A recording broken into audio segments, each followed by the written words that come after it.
where is India at the moment and what's our historical significance? After India got independence, Pandit Nehru had requested scientists who were settled abroad to get back to the country, and that actually boosted India's nuclear program, particularly the atomic energy program and the space program. And how far behind are we in terms of technology in respect with other nations at the moment? But India started, one can say, with very less infrastructure. But we had an innovation at our hand. So if you happen to meet Elon Musk, what would you ask him? So my basically a question to Elon Musk will be: are you in a position to take a call on the security aspects of it? Private agencies could have a say even in your war fighting capability. But when you end up deciding that, oh, I will go and destroy somebody else's satellite, that amounts to weaponization of a space. Okay. Can you do a nuclear test in space? It's not feasible to do it because there could be various after effects of those Like things. what? There will be a radiation, there will be a thermal cooling which could happen and all that. Do you think I can expect in my lifetime to go in space? Yeah, sure, definitely. Only you require money. What do you see as the biggest challenge India will face in the next decade in space security and exploration? You see, as far as India is concerned, India has got adversaries. Today, we are thrilled to have with us Group Captain Dr. Ajay Lele, a distinguished expert in space science and security. With decades of experience and profound insights, Dr. Lele walks us through the fascinating world of India's space journey, its challenges, and its future. In this episode, we explored the evolution of India's space program, starting with humble beginnings under the visionary leadership like Dr. Sarabhai and Dr. Dhawan, from weather satellites revolutionizing forecasts to India becoming one of the few nations capable of launching rockets. We trace the incredible strides made by ISRO and the role of international collaborations in shaping our success. We dive into pressing questions such as what is the weaponization of space and how does India ensure its security? How are technologies like AI, machine learning, and 3D printing shaping the future of space exploration? And as the space race intensifies between the US, China, and emerging players like India, what lies ahead for global collaborations and competition? Dr. Lele also shares this profound thought process on cutting-edge topics like space mining, space tourism, and commercialization of space.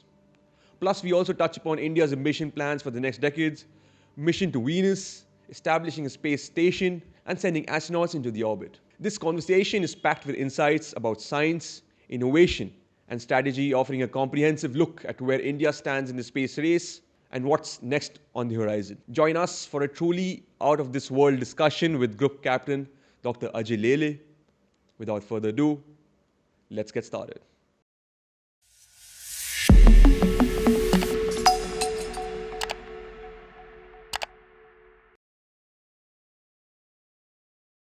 Before we dive into today's conversation, I just wanted to take a quick moment. We looked at our analytics and noticed that 93% of you who watch our videos regularly aren't subscribed yet. If you're enjoying our content and want us to keep going with more insightful conversation, we'd really appreciate if you could take just a second to subscribe. It might seem like a small action, but it goes a long way in helping us grow and bringing even more amazing content your way. Thanks for your support. It means the world to us. Now let's get back to the video. Dr. Ajay Lele, welcome to Diary for Publishers. Sir, really appreciate you for doing this with me. Thank you. Look forward to our conversation, sir. I would like to. Today's conversation is going to be about space as a domain. But before that, sir, I would like to ask you your connect to space. You retired as a group captain from Air Force, sir. Where did your connect to space come from? You see, as a Air Force officer, you always look for newer technologies and what could be the technologies which could be of use in your day-to-day activities. So I used to operate on the space-based systems essentially for gathering information about the weather patterns and to get an idea that how will be the weather patterns from the point of view of conducting flying activities in Indian Air Force.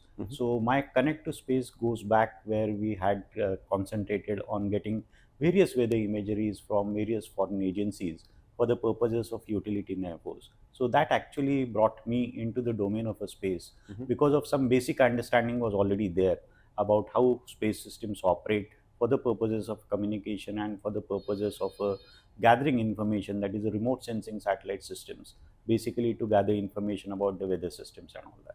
So how advanced has the weather system been since now and since then and now, sir? You see, over a period of time, there is a significant amount of achievements which have been happened. And in case of India also, I can say that earlier we used to have a multi-purpose satellites. When India started its space journey, we started with a system called INSAT satellites. So they were multi-purpose satellites which were doing both remote sensing, collecting weather observations, doing communication. But now, over a period of time, we have improved much. Now we got dedicated satellites for various purposes.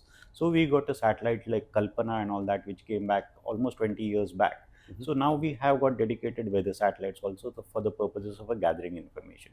Because in today's world, when we talk of a climate change and other related issues, it Right. is extremely important to have weather systems, or what we call eyes into the space, to understand what is actually happening, not only about the weather patterns, but of a long term sustainability development. If you have to look at it, your land resources management, your water resources management, what is happening with your jungles. So all this information one can get through the satellite systems, and that's why it has become extremely important in today's days and time to have not only weather satellites, but the satellites which will give you certain amount of information which is useful to carry on your policies for the climate change related aspects also. Mhm. So briefly, I want to understand about the satellite systems and the connection to uh, the weather forecasting.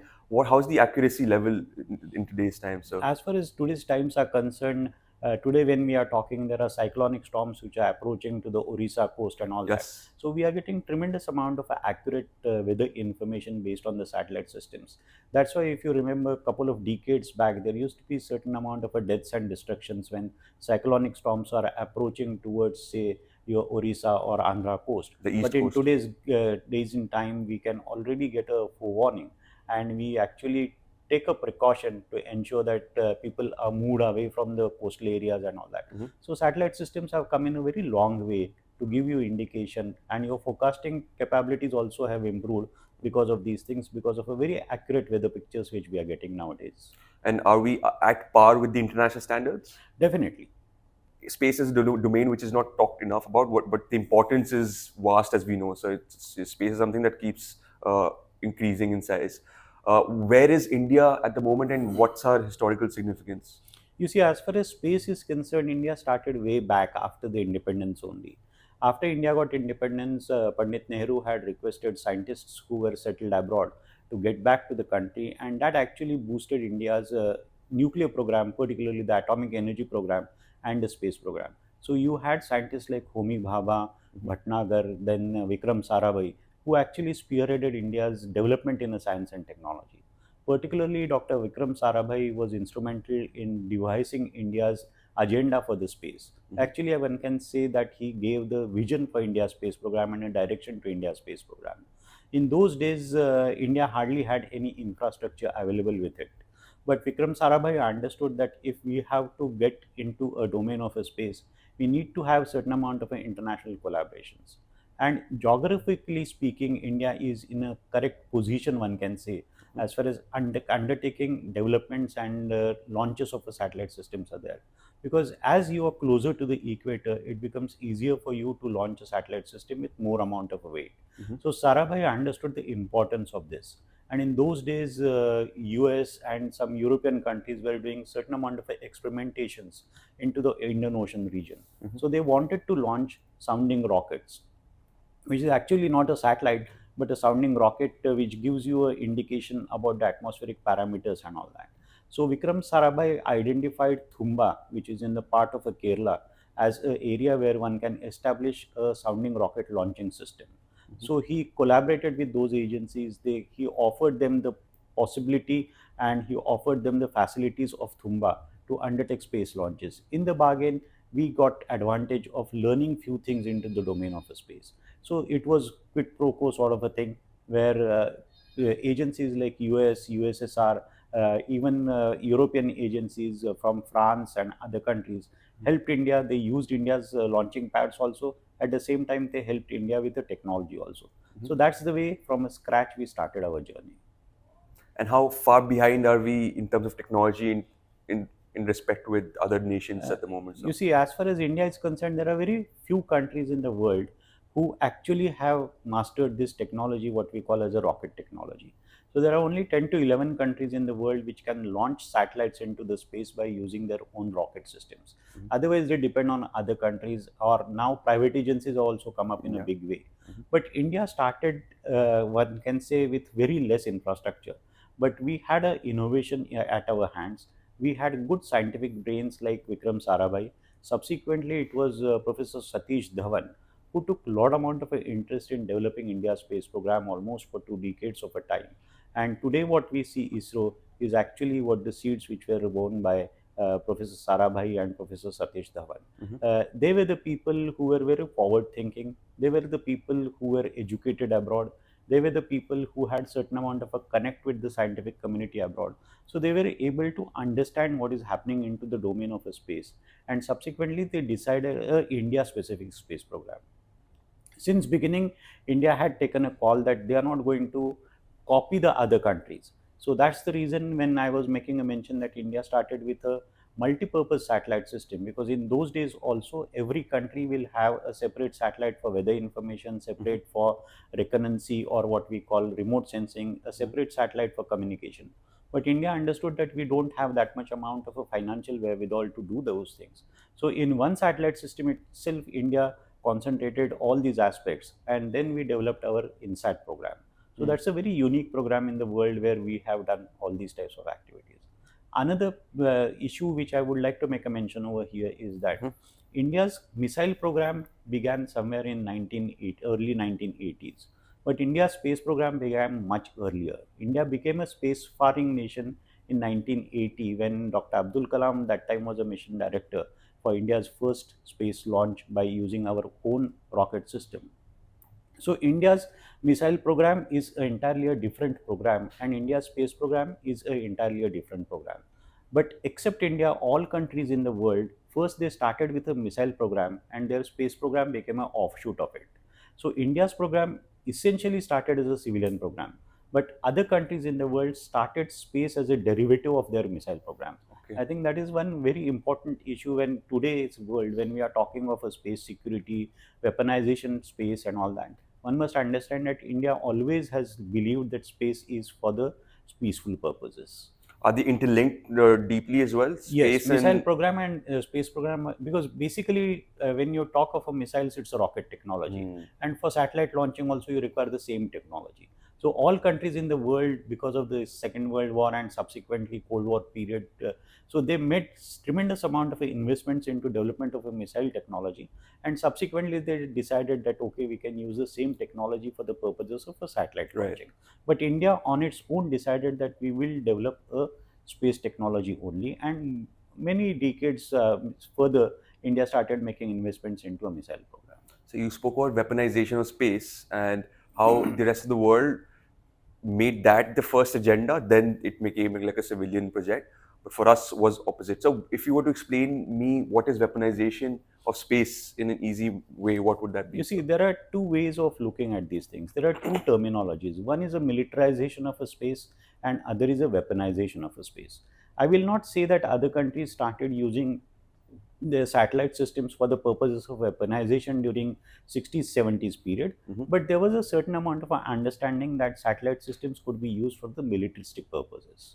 If I have to explain in simple words, 1991 Gulf War, actually few people call that as the first space war also, because during this Gulf War, the United States and its allies actually used space technologies to the fullest of its capabilities. One can say that it is a war which actually showcased the space technologies and its use for the military purposes. Now, what could be this use? This use will come into three to four forms. One is that you're using a space technology for for communication purposes. Hmm.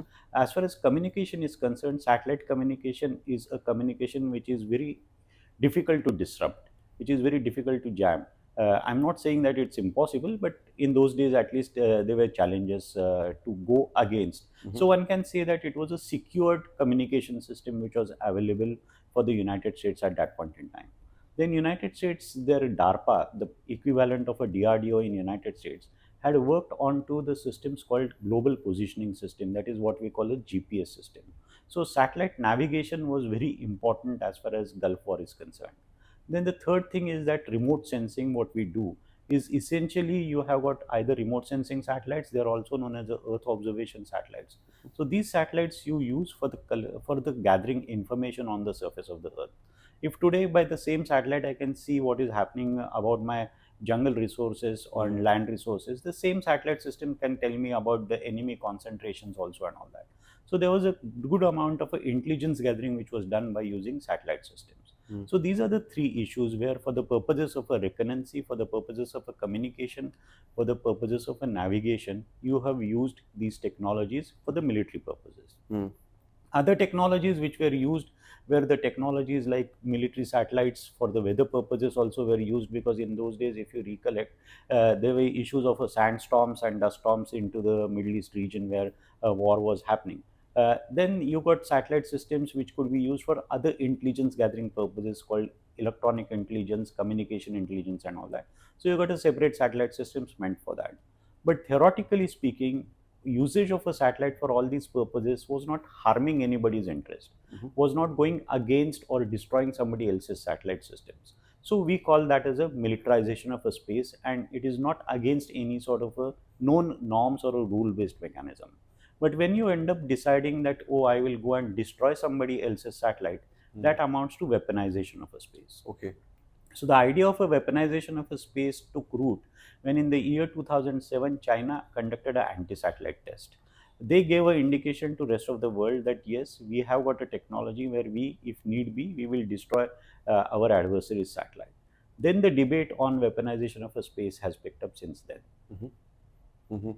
So there's a lot of consequences of such a, by weaponization of space. Definitely, because after China did anti-satellite test in the year 2007, I would like to make a mention over here is that China did an anti-satellite test where they destroyed their own satellite Okay. at an altitude of around 850 kilometers above the Earth's surface. Now, what happens is that there is a certain amount of a gravitational attraction which remains when you put a system out into the space for a limited number of region, one can say. When you destroy a satellite at that altitude, you end up creating a lot amount of a space debris, Mm. and that continues to remain over there. Mm. It impacts the lives of the other satellites also, because there is a impact. If a space debris has got an impact on other satellite systems, the satellite systems can get disabled or even it can get destroyed also, no, depending on the type of a impact which is Mhm. happening. So when China did an anti-satellite test, they in turn created a lot amount of debris out into the space which are continuously remaining there itself. Mm.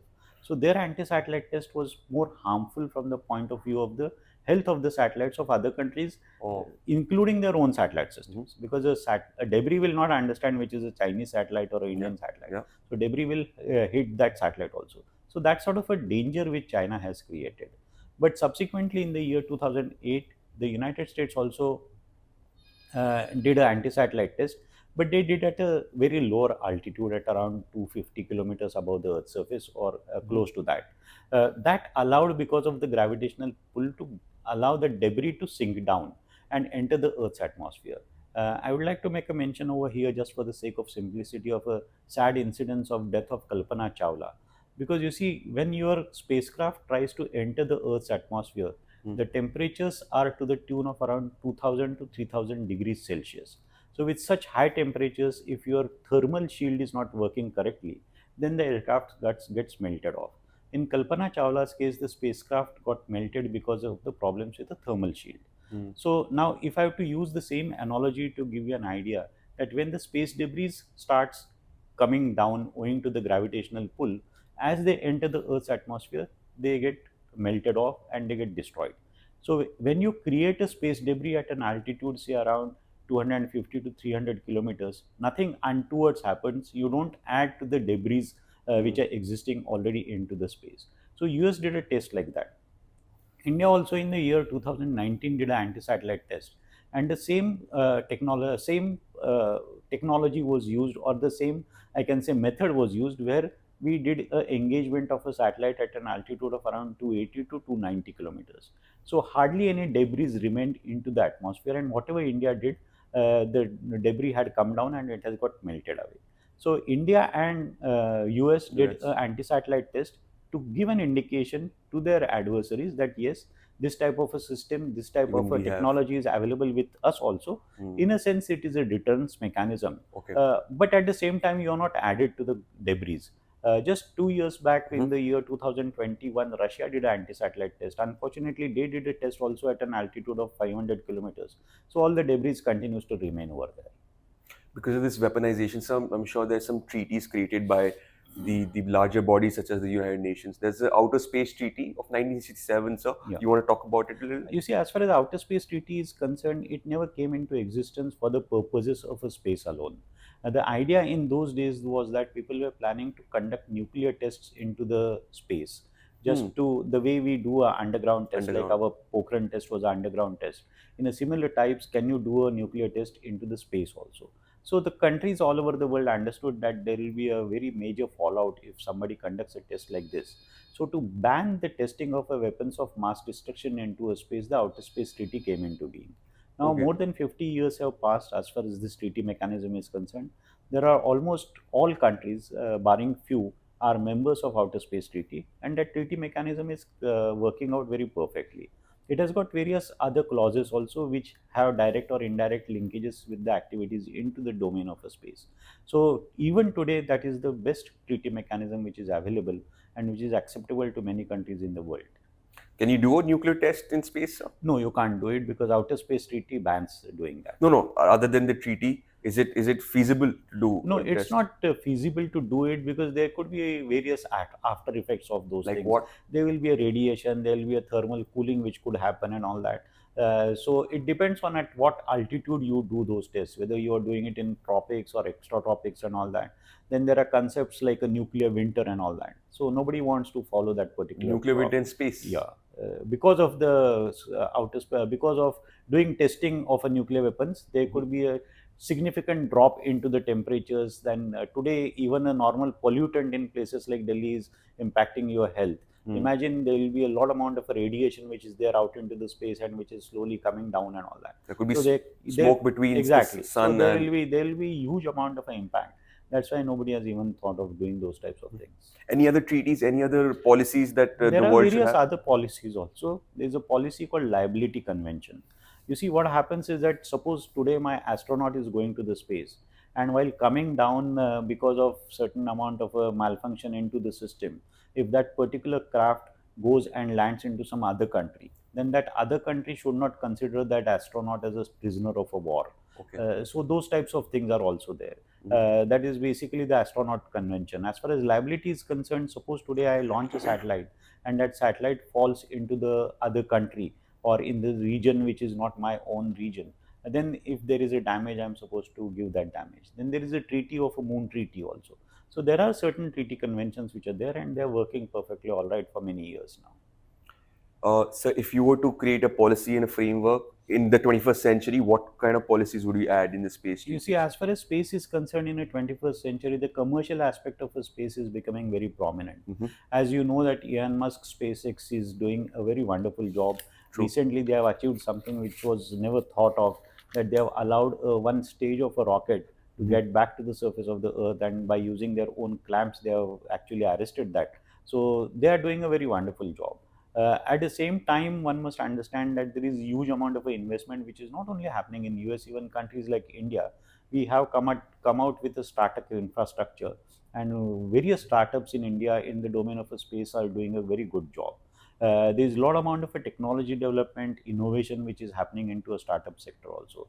In the year 2023, India came out with a specific document as a India space policy, which is essentially focusing on India's commercial activities. So that's the way the things are happening. So how is the private and partnership with ISRO? Is there any collaborations that we do? As far as ISRO space program is concerned, for many years I can say that we are doing a private-public partnership sort of a thing, or more importantly, one can say that ISRO is concentrating more on the scientific aspects of it, and Mhm. all other peripheral aspects like electronics, creating the structures for the satellites and all that are outsourced. In fact, it's not only ISRO but HAL also plays a very important role in India's space program, Mhm. particularly for creating the structures and all that for the satellites and the rockets and all. Then there are a lot of private industries which are around Bangalore and Hyderabad. which have been playing a very important role as far as India's space program is concerned. So ISRO is engaging various private agencies for quite some time. But now, because of the refocus on the privatization, you see what has happened is that Elon Musk's SpaceX came into being in the year 2013. Hmm. He started making launches to the space. The concept of a space-based internet is of a recent origin. So all those things are happening now. So I think, as far as history is concerned, India is in the right time of a history where activities are happening into the space, and India is also having a very booming space program, as well as India is giving a lot amount of importance to development of its private industry also. Mhm. Since beginning, India is launching satellites for other countries, but the orders in those days were very less. This is essentially because at that point in time there was not much of a requirements of a space assets for smaller True, countries. true, But today true. smaller countries also have understood that it's good to have their own satellites. So India is getting a lot amount of orders now because of a space based internet. Couple of years back, we did launches for agency called OneWeb and all that. So India is doing a lot amount of activities now because we are in the right time in the history when we have got infrastructure available to launch a small Mhm. satellites. Couple of years back, India has developed another specific vehicle for launching smaller satellites. When I'm using the word smaller satellites, they are micro satellites, mini satellites, and a nano satellites. Mhm. You can today launch a satellite which is 1 kg or even a half a kg satellite Is out it? into the space, and that's what India is doing continuously for quite some time. So India has established and we have successfully tested our small satellite launch vehicle also. This vehicle is essentially meant to launch satellites which are 500 kgs or less into a weight into a low Earth orbit. So now, for the purposes of commercial aspects of it, ISRO has already developed a satellite. So now ISRO is transferring this technology to the private sector, Hmm. because if you see, ISRO is actually a space research organization. Yeah. So they don't want to unnecessarily waste all their energy into developing the commercial aspects of it. Mhm. So they are developing a technology and transferring it to the commercial actors, and that's the way the India space program is going to move forward, Mhm. when the basic activities like launching satellites and developing some smaller technologies and all that will be less to the commercial aspects, and ISRO will do its main programs. Like we have successfully done a Chandrayaan 3 program. Mhm. Now we have got a plan of a Chandrayaan 4 program also. We are planning to do a moon mission along with Japan also. Then India has got a plans of developing its own space station. Then India has got plans to have a mission to Venus also. Hmm. Then India is now actually working on its Gaganyaan mission, and Yeah. within a year's time or so, we will have our own astronauts working, own astronauts visiting the space. So there is a lot amount of things which are on the plate of a ISRO. So ISRO wants to do away with this mundane activities of launching satellites and all that. So they are transferring those technologies to the private sector. So they don't focus a lot on commercialization. They do their research, their developments, and they transfer the technology. Exactly. That's what the approach right now is. Mhm. But these are too early days Hmm. because our infrastructure is just now beginning. So let's see how it happens. So right now, ISRO is doing both the activities. But when you involve a private player from private sector, sir, how do you make sure that the technology remains within us and there's no transfer to another country or another nation? You will have definitely all those checks and balances when we do a certain amount of arrangements with the private players. So definitely, you will take precautions for all these things. So you spoke about how the size of satellites has reduced as well. Is this the miniaturization of space or You miniaturization of see, space? as far as sizes of satellites are there, now you got a lot of. You see, India came out with a program called student satellites. It was the idea of Dr. Abdul Kalam a couple of years back. So India has launched during last 20-25 years a lot of student satellites also. So India is engaging the students community, engaging the communities which are in your engineering colleges and all that. Because you see, at end of the day, what happens is that you need to create a generation of scientists. True. So from that point of view, India has started making investments into it.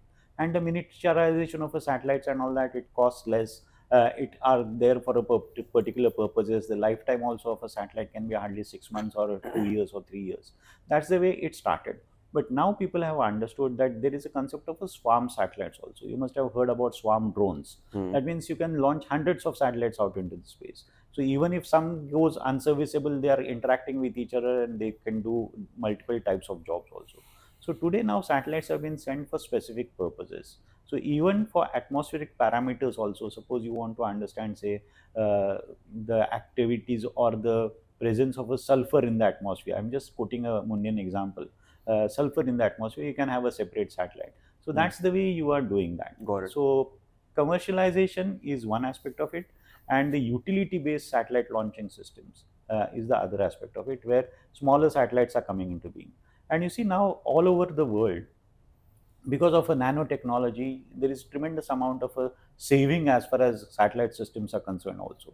Because a couple of years back, the strength of a supercomputer is now in your and my mobile phones. Right. So that's the way the technology is evolved. Naturally, the space is also looking at various other technologies which are evolving and using those technologies to further their space programs.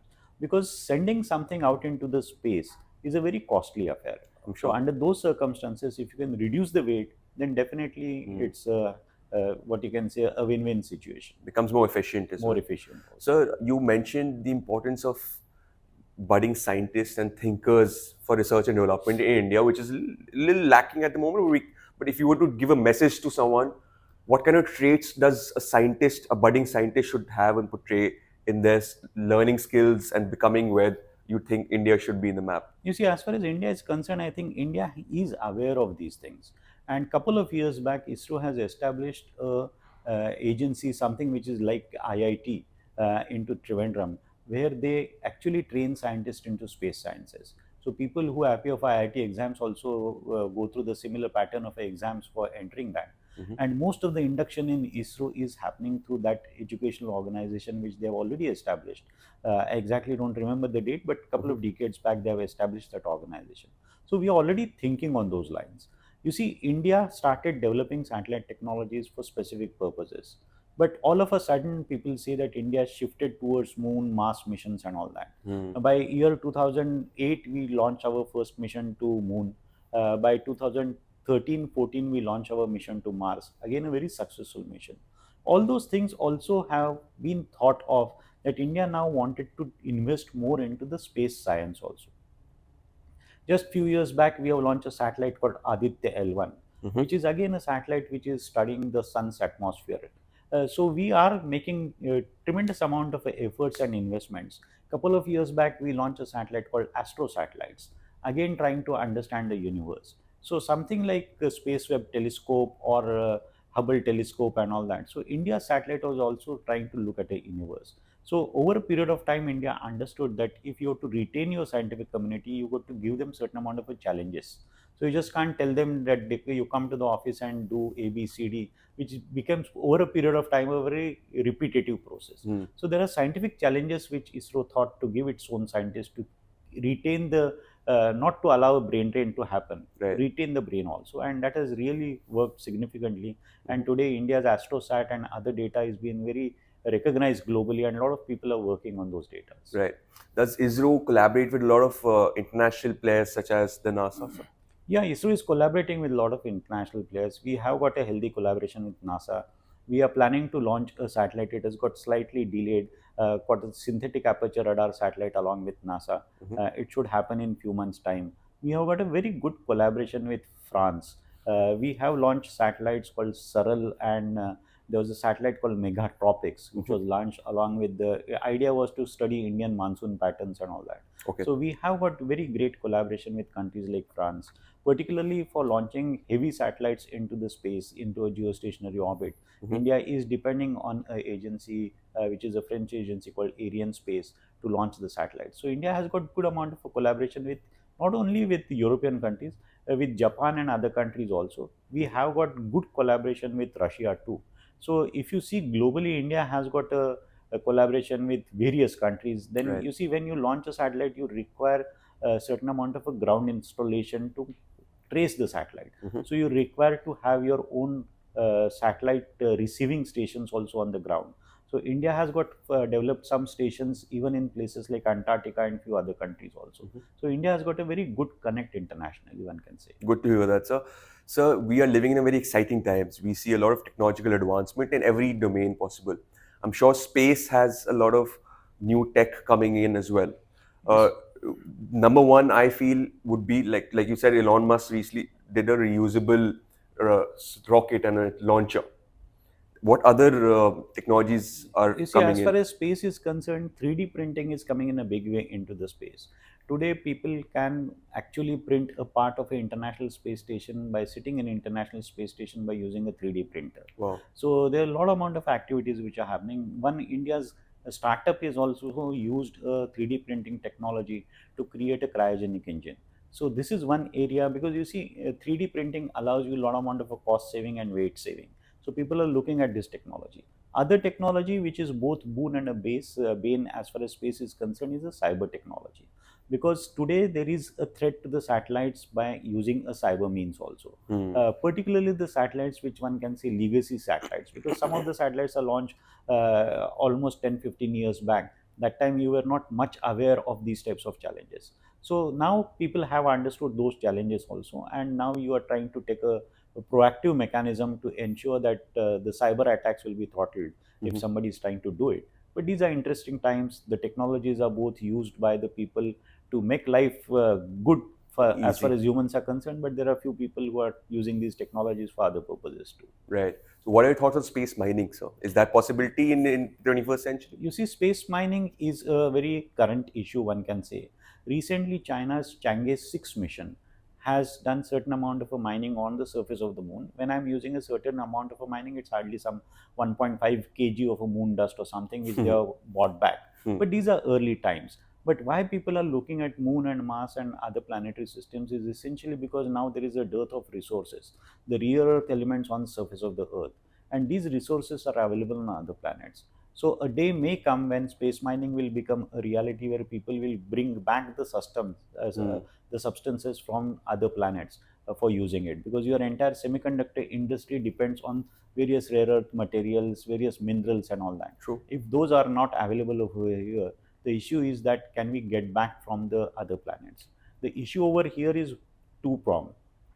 One is the challenges with the mining, because it has to be a robotic mining, Yeah. and more importantly to get it back to the surface of the earth in Exactly. huge quantities. Hmm. It's going to be a very costly affair at this point in time. Hmm. But yes, people are working towards technologies, and to my understanding, maybe another couple of decades you can do a very successful mining onto the other planetary surfaces and get the material back over here.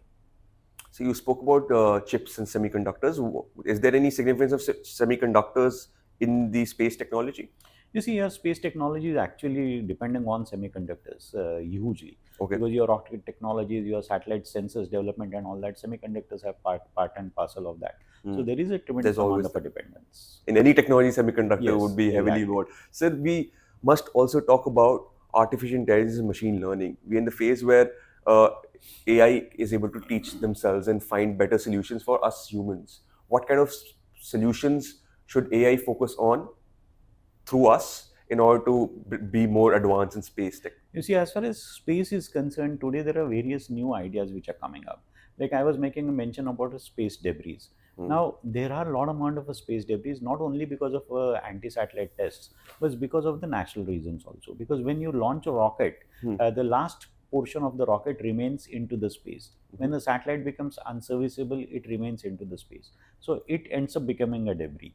And the challenge over here is that these parts are not in a particular type of a motion, Hmm. because now they don't have an energy source, so they at times hit each other and create more number of debris. Okay.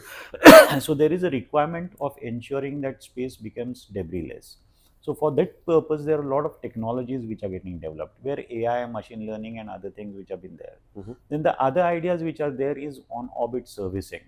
That means, suppose if your satellite system goes bad, can Hmm. it be serviced by sending a robotic craft over there? So Okay. those ideas are also there. Then the other thing is that when we say the satellite is at end of its life, essentially what happens is that its power source get exhausted, because when you send a satellite, you have a power source with a satellite which can work for a definite period of time. What's the lifespan? I'm sorry, sir. Exactly. So What's the lifespan of a satellite? it depends on a low Earth orbit satellite and a medium Earth orbit satellite Okay. and a geostationary satellite. Okay. Normally, your polar orbiting satellites, which are in low Earth orbit, have got a lifespan of around 2 to 5 years. The bigger satellites in geostationary orbit have got a lifespan of around 10 to 15 years. So can you send a robotic craft and just replace that thing? So like you got a concept of a air to air refueling, can Hmm. you have a space to space refueling? So these ideas also have been worked on. In these ideas, your AI and machine learning is playing a very important role. Hmm. Hmm. And where is India with the technological advancement in terms of Uh, space? You see, India is, I can say, as a middle power, because there are three major agencies, three to four major agencies which are working in the space for many years now. Mhm. There is tremendous amount of a scientific investment, financial investment, and they have been doing at it for quite some time. So NASA, China has actually made up a very big stride into the domain of a space, and European Union is there. Russia has got a program which is the old USSR program, but their program is also very strong program. As far as India is concerned, countries like India, Japan, Israel, they are, one can say, at a second level of a development. Got it. But India has got an advantage of a late starter. So India is taking that sort of advantage because other countries spend good amount of a time to develop certain technologies. Now India has got those technologies, those ideas available, and India can innovate in a very better fashion in that context, one can say. So whenever I have a conversation on geopolitics, and this is space geopolitics, I always include a question on China, sir. So tell me a little about China and space as well, sir. You see, as far as China is concerned, China's space program is doing pretty good. China has launched human missions to the space way back in 2003 when the first Chinese went to the space. China has already established its own space station also. Hmm. So China has got a great space program which is ongoing. China's moon program is also doing good amount of a job. Like I told you just now, that it has brought the sample back from the surface of the moon also. So China has got great plans. You see, when you're talking of a China in today's context vis-a-vis the US, there is always a possibility of these two countries are trying to outdo each other into the Hmm. domain of a space. So China has got plans to send the humans to the moon, because you see, after Neil Armstrong and other people went, we had 12 people visiting the moon. After that, Apollo program was over. So US is now established a program called Artemis program, which is a program which one can say a joint venture with various other countries. India is also part of that program. So China also wants to send astronauts back to the moon. Somewhere down the line, there is a talk that there is certain amount of, one can say, race between China and US, that who sends the astronauts back to the moon first. Hmm. China is proposing to send their astronauts by 2030 onto the surface of the moon. US also has got similar plans. Let's see who beats each other in this race. Mhm. So, I'm since you spoke about US also, US collaborates with companies like SpaceX, run by Elon Musk. What is their, uh, you know, this the importance of collaborating in private, and especially what are your thoughts on Elon Musk, sir? You see, what happens is that as far as Elon Musk's company SpaceX is concerned, it has done a very significant job. He's a person who is not risk averse person. So he has taken a lot amount of risks. He has allowed his rockets to get blasted out into the space Hmm. and learned from it. So he is a very quick learner. He is a very great innovator, particularly as far as retrieving the first stage of a rocket. Because you see, when you launch a rocket, there are three to four stages of a rocket. So all stages go totally useless when you put a satellite out into the space. So there was a thought process that at least you can retrieve back the first stage of a rocket. So Hmm. Elon Musk has successfully done that experiment. He used to retrieve back on the surface of the sea. Basically, Yeah. the stage used to get dropped into the sea. Then, with the help of Navy and other people, they used to retrieve that. Now, recently, he has achieved that to get it back onto the launching pad Yeah. itself. Then his astronauts have already undertaken the walk into the space also. So that is one again thing. So his space company is doing pretty well. It has been hugely supported by NASA also. There are a lot of projects which are going to Elon Musk's company from NASA side also. Yeah. So there is good amount of a potential as far as SpaceX is concerned to become one of the most important, you can say, private agency into the domain of space. So if you happen to meet Elon Musk, what would you ask him? I think, you see, what happens is that as far as space is concerned, there are various ways of looking at activities which are happening into the space. Recently, during Ukraine conflict, Elon Musk had offered the satellite constellation, particularly for the internet purposes and for various other communication Hmm. purposes, to Ukraine. Hmm. Couple of I think a year back or so, Elon Musk was asked by Ukrainian forces to give them certain amount of satellite communication and space-based internet systems for his for their plan to attack Crimea. Hmm. So that time, Elon Musk has made a statement that he met Russia's ambassador in US. He said that if you attack Crimea, then it will turn out to be a nuclear war. So Elon Musk on his own decided not to allow those rights to the Ukrainian forces to use their satellite systems. Now the issue over here is that as a private player, he has taken such a big decision, and that's a very correct decision. Otherwise, that means one can say that he averted a nuclear war. Hmm. But particularly looking at the privatization aspect, the use of a private systems in the domain of a space, because today private agencies are actually helping all these countries, right from Yemen to Ukraine, in the domain of a space for fighting a warfare. So my basically a question to Elon Musk will be: are you in a position to take a call on the security aspects of it? To my mind, the security aspects should be left to the state, and a True. private agency should not get involved into it. So True. there is a danger in future that private agencies could have a could have a say even in your war fighting capabilities. So let's talk about a little bit about the importance of space in modern warfare, because we're seeing a lot of conflicts around the world right now. Like you said, Israel, Russia, Ukraine, and Yeah. Israel, Gaza, and we see the missiles are always launched through the space, some area Yeah. of space. Do you want to tell me a little about the? You see, like I told you about Gulf Warfare, 1991 Gulf War, Mhm. same type of technologies which are now slightly advanced technologies. So you're using space right now also for communication, for navigation, and for recurrency purposes only. Reconnaissance? Only thing is that the technologies have evolved over a period of time. Now the space-based internet is also available. So that also becomes a very added advantage as far as the war fighting is concerned. Hmm. Anything else that You it see, as includes? far as military aspects of a space are concerned, these are the only technologies, and they are there for quite some time. Only thing is that over a period of time, there is an improvement in the quality of a technology which has happened. So you a few times mentioned space debris. What is the environmental concern for space debris, sir? You see, as far as space debris are concerned, it is an issue because it will impact your satellite systems itself. So, future of a space will depend on how fast or how much reduction of a debris you can do. Because if you see today, couple of years back, you hardly had major satellites, but Elon Musk has sent some more than 5,000 satellites out into the space. Hmm. So, space is getting crowded now. And these satellites are having a lifetime of around 3 to 4 years only, and after that, Hmm. they will end up becoming a debris. Yeah. So, one has to really understand that your space environment will get cluttered because of the number of debris will be increasing multifold. So we need to have a policy where you can bring back the debris or destroy the debris. There's an impact on the ozone layer also because of the You debris, see, sir. what happens is that more than the impact on the ozone layer, the impact happens because of various environmental conditions. It's not because of the satellite systems per se. But yes, satellite systems actually will help you to understand what is the impact on the ozone layer, and they will be able to clearly identify where there is what we call a ozone gap or a ozone hole is there. Hmm. So here, as far as satellite systems are concerned, they will help you to understand what is happening into the atmosphere. So we've been speaking about space exploration, but now I'm going to change our conversation, take it to the commercialization of it, sir. Do you want to help me understand more about? You see, as far as commercialization of a space is concerned, it is inevitable. Private agencies are coming in a big way. They have got scientific people who are joining those agencies.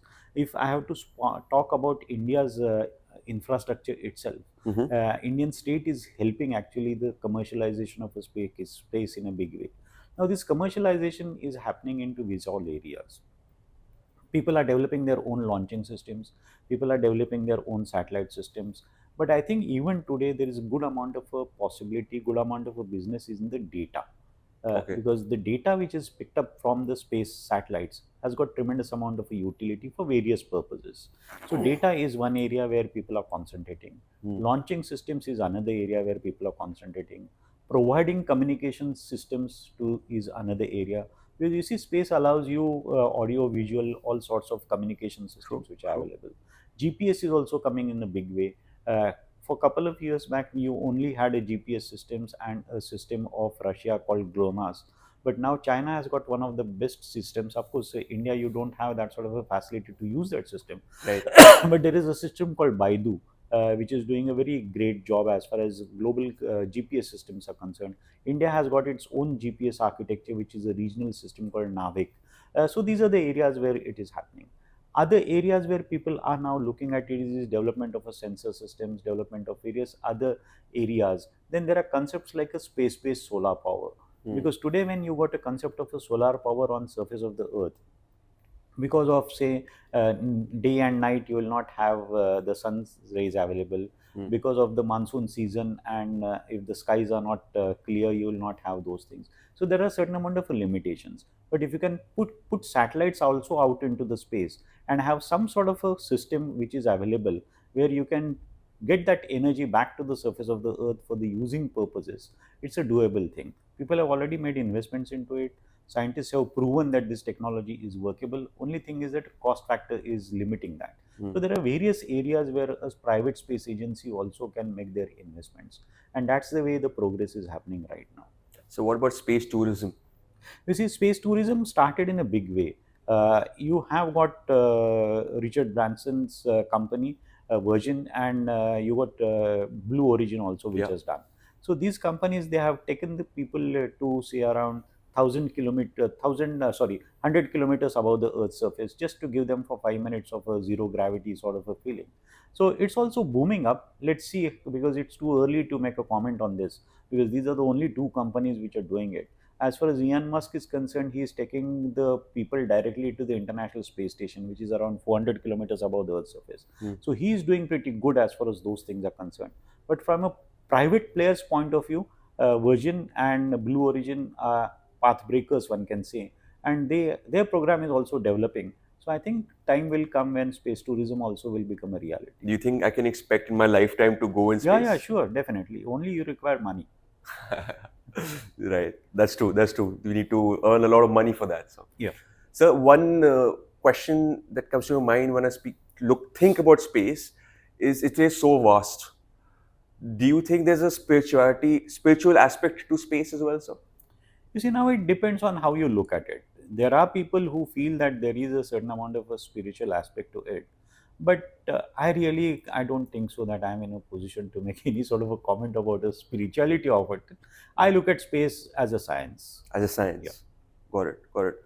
So, one question that I had written one for you was, sir, what do you see as the biggest challenge India will face in the next decade in space security and exploration, sir? You see, as far as India is concerned, India has got adversaries, particularly China, which is doing pretty good into the domain of a space. It is always looked that China is actually competing with the US in the domain of a space, and issues which are related with space security also. But the way China is making investments into counter space programs, India needs to take a note of it. And India needs to be aware of China's, because you see, even if somebody will argue that no, China's investments are looking basically at a US threat, but you never know that same type of technology could be used against India also. So India should be aware of it, and I think India is pretty aware of it. India has already established a defense architecture called Defense Space Agency also. So India is looking at these things pretty seriously. So, the future is hopeful, and we have a strong soft power also when it comes to Yeah, yeah. space. You see, as far as India is concerned, since beginning, I can say since Nehru's era till date, we have always looked space technology as a technology for the peaceful purposes. We are looking at this technology more as a technology which will help your management of resources onto the surface of the earth, make life more comfortable for Indian citizens. Again, we are looking at this technology from a science perspective also. And third aspect, we are looking at this technology from a commercial perspective also. So this is broadly how India looks at it. But owing to India's security challenges, India has got no other option but to make investments which could be more of a militaristic in nature, and that's where India is progressing right now. Got it, sir. So, before we end today's conversation, I ask my guests two personal questions, if you allow me, sir. Sure. Since this podcast is called Diary of a Publisher, I make sure to include something in basis on a book. Okay. So, if there's a book that you wish you would have read earlier in life and got the perspective that you already have, what book would that be, sir? You see, there are a lot of writings about India's space program by many people couple of years back. I only started reading these things in recent times. I think I should have read them pretty earlier in my life. That would have given me more amount of understanding, because my focus has been on the current aspects of it. But it's always better to understand from In where the it has past. come. So that actually I can say that Any I particular should have. book that you want to suggest to our audience if they want to learn more about the space and You space? see, there are various books on the space. I don't want to say any particular book. Internet is full of information onto the space, but one should be slightly careful, because on internet there are certain informations like they say that the Apollo mission never happened and all that. So there are a lot amount of stories which are floating on the internet. One should not get into those things. But yes, there are a lot of books which are available. as far as Any of your book that you want to suggest the audience to? you see, I have written 2 3 books. One, my book which came where I have disputed this challenge of a Asian space race, because to my mind all the countries in Asia are doing what they want to do. So let's not unnecessarily get into this conflict zone of Asian space race. So that book is titled Asian Space Race: Rhetoric or Reality. A couple of years back, before India went to Mars, I've written a book on India's Mars mission also. Then I've written a book on ISRO also, just 2 3 years back. So these are the books which I've written as far as space is concerned. Lovely, sir. So you have had a long career behind you in the Air Force and now an defense analyst. If there was a piece of advice you would give to your younger self, what advice would that be, sir? You see, I don't think so that I've reached to a level where I can give advice to the people. But I strongly feel that people should concentrate more on to the written work than getting into the trap of a social media.